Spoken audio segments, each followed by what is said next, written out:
Price the Lord, hallelujah. Zion லெந்துகால வேதாகம ஆய்விற்கு அன்போடு கூட இயேசு கிறிஸ்துவின் நாமத்தில் உங்களை வரவேற்கிறேன். இந்த தினத்திலும் மீகா புஸ்தகத்தில் காணப்படுகிறதான சிலுவை நிழலை குறித்து நாம் தியானிக்க போகிறோம். இந்த 2 நாட்களிலே சிலுவை நிழல் வேதாகம் முழுவதும் பரவி இருக்கிறதை நாம் வசனங்களின் மூலமாக கற்றுக்கொண்டிருக்கிறோம். ஆண்டவராய் கிறிஸ்து தாமே மோசே தொடங்கி சகல தீர்க்கதரிசியும் எழுதிய வேத வாக்கியங்களில் தம்மை குறித்து சொல்லியவைகளை அவர் விவரித்து காண்பித்தார். அதில்தான் சிலுவை நிழலும் அடங்கி இருக்கிறது. அந்த சிலுவை நிழல் புதிய ஏற்பாட்டிலே நிஜமாகிறது. எப்படி இந்த சிலுவை நிழல் மீகா புஸ்தகத்திலே வெளிப்படுகிறது என்பதை குறித்து இன்றைய நாளிலே நாம் தியானிக்க போகிறோம். மீகா 7ஆம் அதிகாரம் 19வது வசனத்திலே அவர் திரும்ப நம்மை இறங்குவார், நம்முடைய அக்கிரமங்களை அடக்கி நம்முடைய பாவங்கள் எல்லாம் சமுத்திரத்தின் ஆழங்களில் போட்டு விட்டார். நமது பாவங்களுக்காக, நமது அக்கிரமங்களுக்காக சிலுவையில் தம்மையே ஒப்புக் கொடுத்தவர், பாவத்தையும் அக்கிரமங்களையும் சாபங்களையும் சுமந்து தீர்த்தவர். அவர்தாமே நமக்கு ஒரு விடுதலை அருளுகிற தேவன். யாக்கோபுக்கு அவன் விடுதலையும் மீறுதலை, இஸ்ரவேலுக்கு அவன் பாவத்தையும் அறிவிக்கும்படி கர்த்தருடைய ஆவி அருளிய பலத்தினாலும் நியாயத்தினாலும் பராக்கிரமத்தினால் நிரப்பப்பட்டிருக்கிறேன். மேசியா கிறிஸ்துவானவர் என்றாலே அபிஷேகம் பண்ணப்பட்டவர், பரிசுத்த ஆவியினால் நிரப்பப்பட்டவர். அவர்தாமே பாவங்களை பரிகரிக்கும்படியாக இந்த உலகத்தில் தம்மையே ஒப்புக் கொடுத்தவர். தமது சுதந்திரத்தில் மீதியானவர்களுடைய அக்கிரமத்தை பொறுத்து மீறுதலை மன்னிக்கிற தேவருக்கு ஒப்பான தேவன் யார்? அவர் கிருபை செய்ய விரும்புகிறபடியால் அவர் என்றென்றைக்கும் கோபமை. அவர் கிருபையினாலும் சத்தியத்தினாலும் நிறைந்து நம்மோடு வாசம் பண்ண வந்த தேவன். அந்த கிருபை நாம் பெற்றுக்கொள்ளும்படியாக அழைக்கப்படுகிறோம். பாவம் செய்யும்போது நமக்காக வழக்காடி நியாயத்தை விசாரிக்க மட்டும் கோபத்தை அவர் நம்ம சுமர, ஆனாலும் கோபத்திலிருந்து வெளிச்சத்துக்கு கொண்டு வருகிறவர், இருளிலிருந்து நீதியை பிரகாசிக்க பண்ணுகிற தேவன். என் சத்துருவே எனக்கு விரோதமாய் சந்தோஷப்படாதே, விழுந்தாலும் எழுந்திருப்பேன், இருளிலே உட்கார்ந்தால் கர்த்தர் எனக்கு வெளிச்சமாயிருப்பார். இருளின் ஆதிக்கத்தை, இருளின் கிரியை எல்லாம் நீக்கி தேவன் தாமே சிலுவையிலிருந்து ஒரு புதிய வெளிச்சத்தை நமக்கு அருளுகிறவர். கர்த்தர் பிரசன்னத்தில் ஆடிய வெளிச்சத்திலே நடக்கும்படியாக அழைக்கிறவர். கர்த்தருடைய சத்தம் நகரத்தை நோக்கி கூப்பிடுகிறது.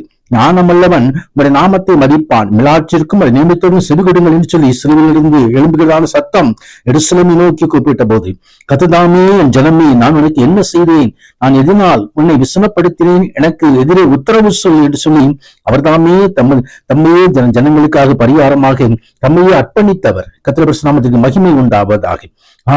அந்த உன்ன தேவன் அவர்தாமே நமக்கு கர்மலின் நடுவே தன்னித்து வனமாசம் அறிய சுதந்திரமாய் மந்தையாகிய மீட்கும்படியாக, ஜீவனை கொடுக்கும்படியாக, பாசாரியின் கிளையத்திலும் மீறுவார்களாக என்று சொல்லி ஆசீர்வதிக்கிற கர்த்தர். அவர்தாமே தம்மை மீட்பராக நமக்கு தம்மை ஒப்புக் கொடுத்தவர். பூர்வ நாட்களிலே அவர்தாமே தம்மை மெய்ப்பராக தாவீதுக்கு வெளிப்படுத்தின தேவன். அவர் புதிய ஏற்பாட்டிலே நானே நல்ல மெய்ப்பன் என்று சொல்லி நம்மை வெளிப்படுத்தி இருக்கிறார்.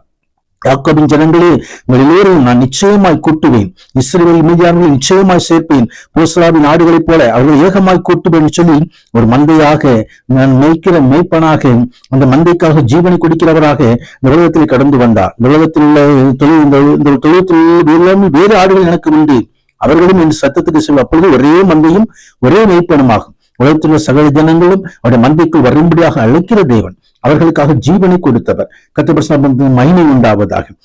நானே நல்ல மேய்ப்பன், ஆடுகளுக்காக தன் ஜீவனை கொடுக்கிறான். ஜீவனை கொடுக்கிற அன்பிலும் மேலான அன்பு இல்லை, அந்த தியாகத்திலும் மேலான தியாகம் இல்லை.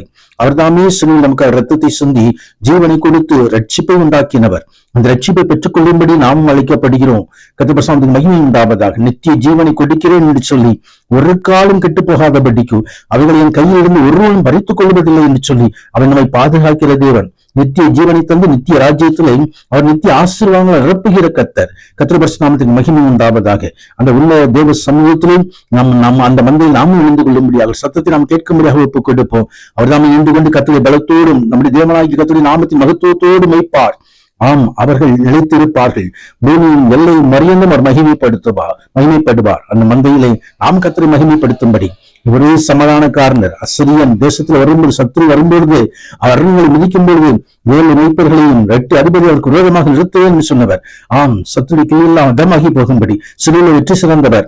கடைசி நாட்களிலே கர்த்தருடைய ஆலயமாகிய பர்வதம் எல்லா கொடுமுடியும் ஸ்தாபிக்கப்பட்டு மலைகளுக்கு மேலாக உயர்த்தப்பட்டு இருக்கும். எல்லா ஜாதிகளும் எடுத்து வருவார்கள். எருசலேம் அது பரிசுத்தமான நகரம், மகாராஜாவின் நகரம். அந்த ராஜா இந்த எருசலேம் மீண்டுமாய் மகிமைப்படுத்தப்பட்டு அது இறங்கி வருகிற மேலான எருசலேம், பரம எருசலேம். அந்த எருசலேம் நாம் திரளான ஜாதிகள் புறப்பட்டு வந்து கத்தரித்து யாக்கோபின் பலியத்தை போக முடிச்சு வருவார்கள். அந்த கூட்டத்தில் நாம் இணைந்து கொள்வோம். உன்னதரான ஜீவன் தாமே அப்படியே நம்மை ஆசீர்வதிப்பாராக. வருகிற சகல ஆசீர்வாதத்தாலும் கிருபையினாலும் நிரப்புவாராக. மகிமையான காரியங்களை செய்து கொள்வாராக. ஆமீன், ஆமீன்.